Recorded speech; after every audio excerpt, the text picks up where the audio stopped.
All right, Calc BC, Unit 2, Day 2. Let's straighten this out. This note sheet, if you have one, you might have something on the back that's actually Day 3 notes, which we might try and do 2 in one day. But here's a warm-up.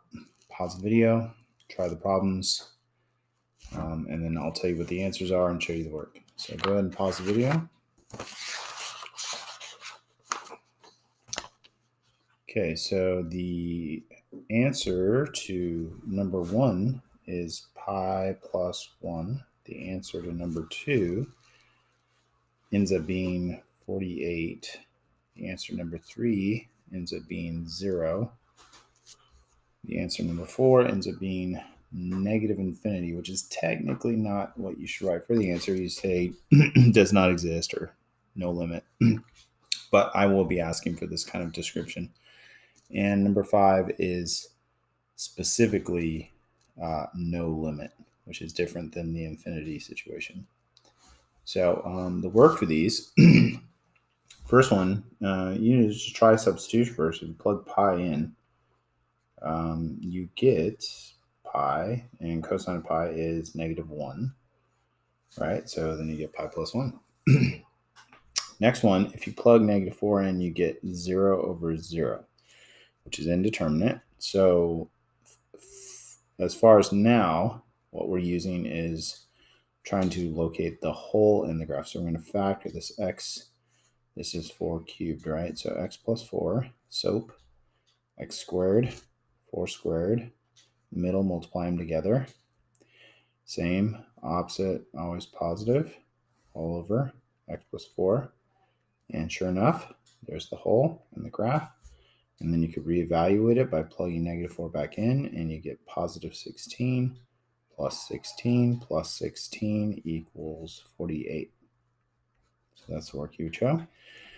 Number 3, if you just plug 0 in, you get 0 times cosine of like infinity or something, so this is sort of like an indeterminate form. I mean, you could, I think, logically be like, well, cosine is always between -1 and 1. So no matter what, it's always between -1 and 1 times a tiny, tiny number is going to be a tiny, tiny number. So I think we can figure it out. But as far as having work to back up your answer, like on a free response problem, that wouldn't be good enough. You'd probably lose most of your points. So we're going to, start with, this works well with these trig ones. Cosine is always between -1 and 1, which I was already talking about. And then if we introduce a 2x squared, multiply 2x squared to everything, which is allowed to do algebraically with, inequalities. Whatever you do to the middle, the left, the right, you do to the other parts. And the x squared is positive, so that means it makes it not, unknown if you should flip the inequalities, not now. As x goes to 0, well, then this is going to go to 0, and this is going to go to 0, and this is sandwiched in the middle, right? So this is that sandwich theorem or squeeze theorem. So it's going to have to be 0, right? So the technical way of kind of writing that is to say, since the limit, since this is true, and since the limit as x goes to 0 of -2x squared equals the limit as x goes to 0 of positive 2x squared equals 0. Therefore, the limit as x goes to 0 of 2x squared cosine 1 over x has to equal 0. So this is kind of on free response, you might actually want to show, you might even need you might have to show it even a little more detail, but for now, this is what I'd like you to show. Okay, now this one, if you plug in 2 plus, you get 1 over 0, which you might think is infinity, just straight out infinity, but you got it. We're coming at 2 from the right side, right? So that means it's like something a little bigger than 2. And this is just an example, right? So if you're to subtract this, it's not technically 0. It's getting closer and closer to 0. but it's also always going to be negative. And that's why we get the negative infinity. Okay, now, like I said before, technically, the answer is no limit, okay? Or non-existent or whatever. But I want negative infinity. It describes the behavior, okay? All right. Number 5 is piecewise. So if you're taking a limit as x approaches 2, then we got to take the left and right limits and see if they agree. And here we actually have two different things happening on the left and the right.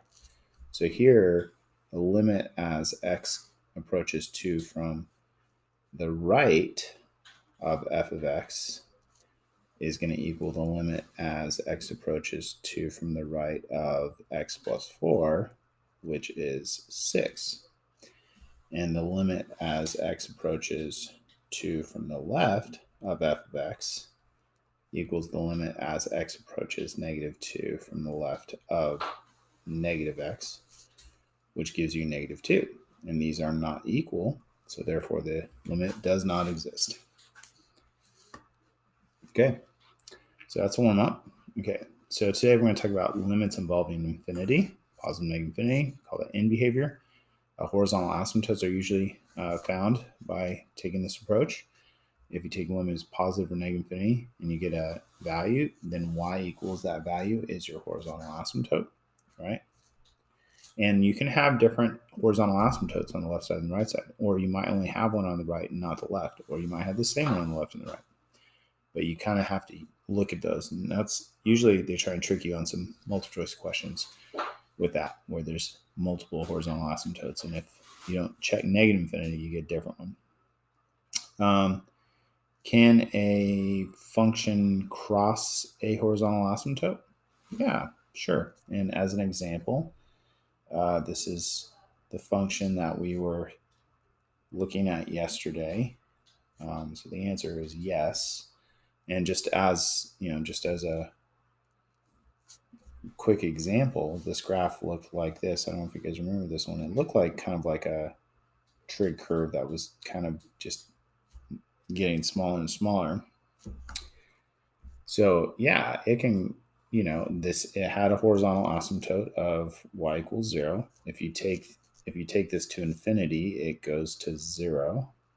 Okay, plus or minus, because sine is always between negative 1 and 1 divided by huge numbers, it can be 0. Bottom dominates the top. Now, you might also, maybe back in pre-calc, you guys would actually find these a lot. You might say, well, where does it cross? And the way to find that is to set the function equal to the horizontal asymptote. And in this case, then we're looking specifically for sine x equals 0. And that would be x equals pi k, or k is an integer. I mean, that describes the infinite times it crosses. All right, so locating horizontal asymptotes or identifying them. Dominant terms, the highest degree term with the largest absolute value,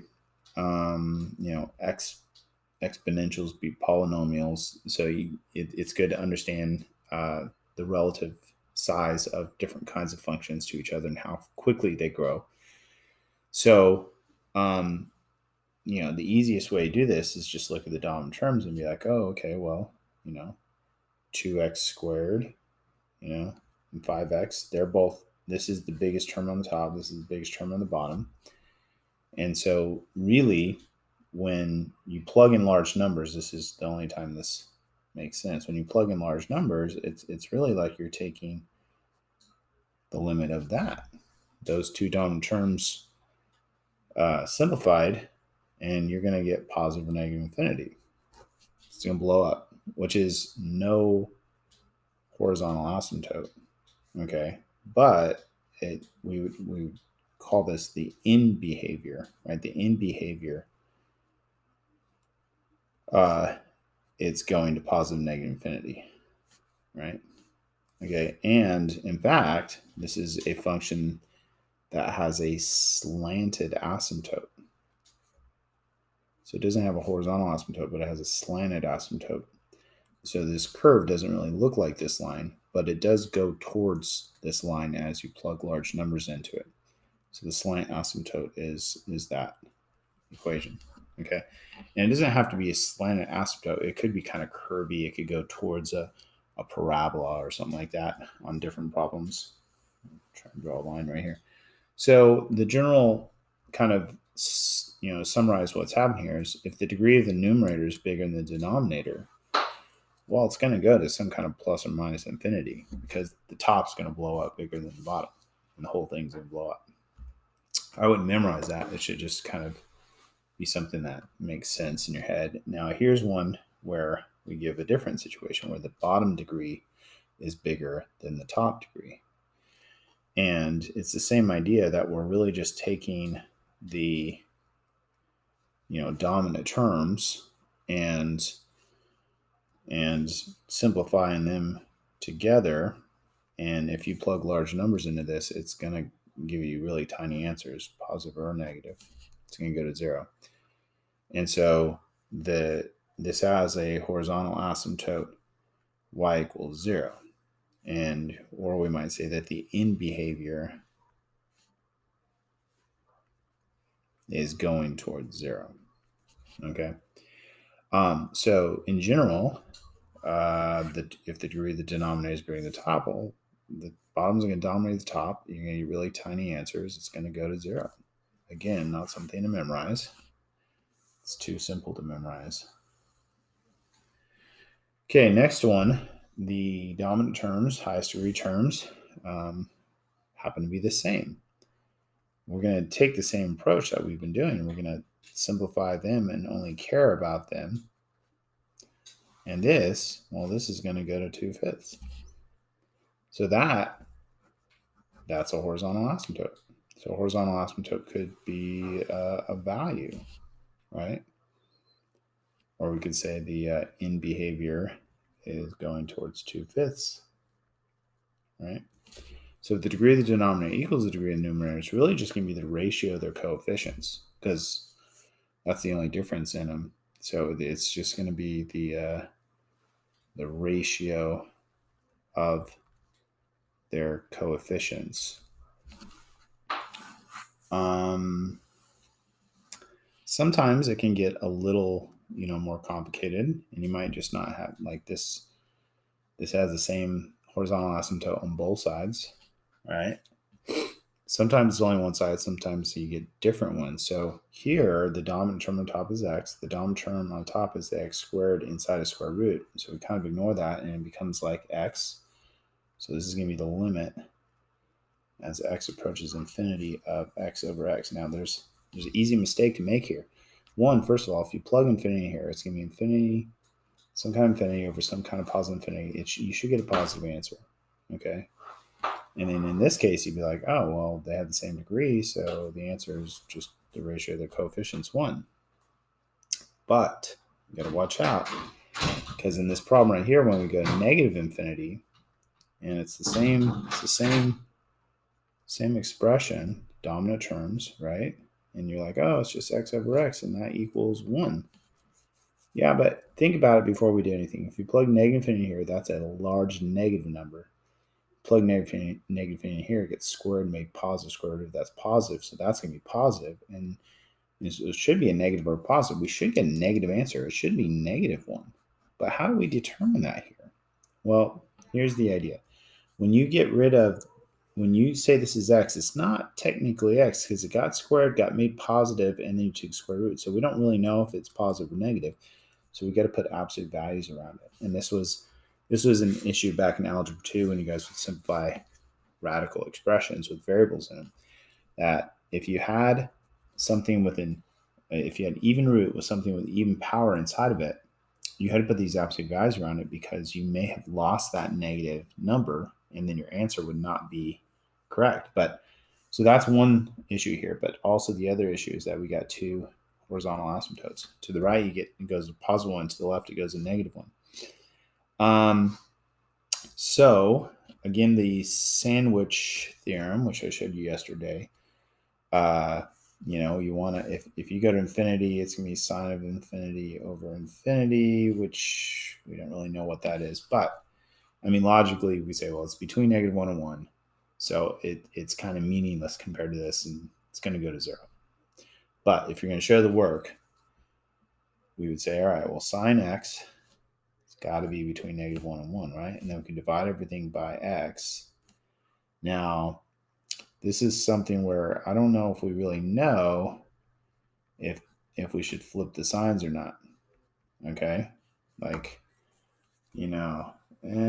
but I think it's not going to really matter in the end because these are going to 0, right? If you go to infinity. So this is sort of a different situation using the sandwich theorem. Yesterday, I think we're going to 0. Now we're going to infinity. And so the ends are going to 0. It's in between. And so we say, well, since the limit as x approaches infinity of negative 1 over x equals the limit as x approaches infinity of positive 1 over x, and they both go to 0, then the limit as x goes to infinity of what's in between them has to also go to 0 because it's stuck in between them.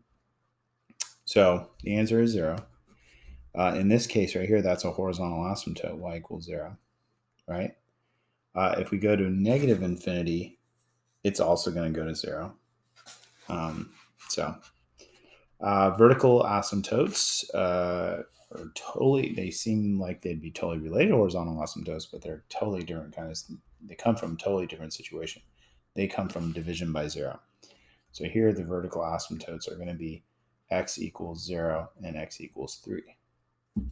Okay, and you can't cross vertical asymptotes because the graph just doesn't exist. Horizontal asymptotes are more just behavior that's going towards it eventually, but in the short term can cross it. Watch out for holes because sometimes you're going to assume that division by 0 must be a vertical asymptote, but so you might have, if you did this, you might be like, oh, okay, yeah. Vertical asymptote is going to be at x equals negative 4 and x equals positive 4, right? But that's actually a hole in the graph. And so the negative 4 one is not a vertical asymptote, right? It's actually a hole in the graph.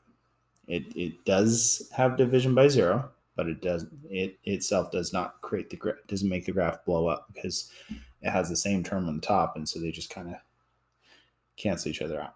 Okay.